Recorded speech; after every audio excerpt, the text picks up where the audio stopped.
Finally, by the end of January 1974, the Sholay unit wrapped up shoot and had to leave for Mumbai. The final scene was the death of Jaya and Radha's grief. The Mehbooba song and the opening train scene remained to be shot. For the stunts, Ramesh Sippy had hired stunt directors from London. Jim Allen and Gary Crampton were hired. With their entry, the whole perception of stunt changed. They started taking a lot of safety precautions. They piled up cardboard boxes whenever there were jumping scenes, and the stunt and the crew and the artists felt very safe with them. But actually, when the Angrezis came, it was a little difficult for the whole crew, as number one, they did not understand their accent or their language. And secondly, their style of working was very different from the way people worked in India. But Amjad Khan played the go-between. His English was very good, and slowly the initial resentment changed, and then people had started having a mutual respect. Aziz Bhai, the construction manager, was another important bonding agent between the stunt party and the crew and the artists. The Mehbooba song was a 5-day shoot and the train sequence a 7-day shoot. Finally, the crew packed up. During their long shoot, the locals thrived by working in the unit, by supplying materials. It was like the end of a long picnic. Now the post-production work. The post-production started in Mumbai. Amjad's woes were not yet over.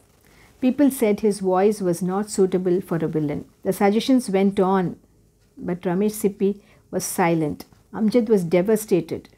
He felt that his first film would become his last.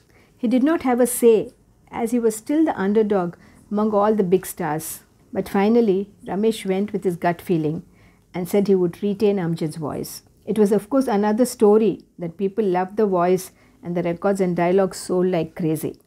The final edit took a whole month. Madhavraj Shinde, the editor, spent hours and hours, and the first cut was approximately 21,000 feet, which would result in a 4-hour film.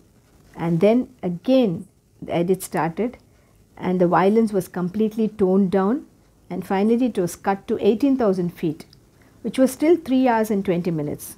The most important was the sound. The Sippys had decided that the film would be a 70 mm with stereophonic sound. But now the sound had to be done in London. They found Twickenham studio located in the suburbs of London, and it took 3 months for the sound effects. Ramesh Sippy flew back and forth from London. Finally, Sholay was ready in July. The Sippys thought that all their tensions were over, but they did not realize that the actual tensions had just begun. A state of emergency was declared in the country, and the censor board was rigid with rules. They did not like the ending of Sholay. They suggested many cuts, and they felt that the violence was too much, but they first wanted the ending to be changed. Ramesh felt as if he was being penalized and his artistic liberties were being curbed. Ramesh and the censor board were both adamant. There were meetings and meetings without any compromise or any conclusion on either side. Finally, the senior GP Sippy intervened. He was a lawyer, and after 2.5 years of toil and so much money spent on the film had to release. So he sat with Ramesh and reasoned out to him and asked him to make a few changes first in the edit. The release date had already been fixed for August 15th, but now the ending had to be reshot and then remix done, and since it was released both in 70 mm and 35 mm. The 70 mm prints had to be made in London and the 35 mm prints at Film Centre in Bombay. Ramesh Sippy and Salim Javed had a different perspective that in the end, revenge and power led only to agony. Thakur, after killing Gabbar Singh, was still a lonely and a sad man. But as the censor board did not agree, the police had to be brought in the end, and that is the end we all finally saw in the film. Sanjeev Kumar was attending a film festival in Soviet Union. He was flown immediately to Ramanagaram, and the whole crew assembled again with the same enthusiasm amongst the boulders and the hot sun, and the project was finally brought to an end. Now, after the post-production, Sholay was finally ready to release. A publicist, C. Mohan, was summoned. and the posters and hoardings were designed.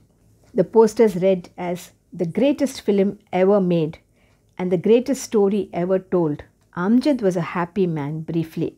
He used to bring his wife Sheila to Chowpatty Park and stare at the posters. Sheila was extremely happy as she sat staring at the posters of Amjad. He was beginning to get famous. Ramesh saw the film only in bits and pieces. It was G.P. Sippy who saw the film in London. He was impressed with his son's work. The money spent on it was worth it. He thought Sholay was a combination of commerce and art. Most of the actors saw the film while dubbing. McMahon was an unhappy man. His portion was completely cut, and now only one dialogue with 3 words remained. Pure 50,000. He was angry. He went to Ramesh and told him to remove even that dialogue and remove him from the film because he would become a bit artist or an extra. But Ramesh could do nothing now. The film was ready for release. But little did McMahon know that Samba's character was immortalized with those 3 words. If you like our videos and channel, please like and subscribe.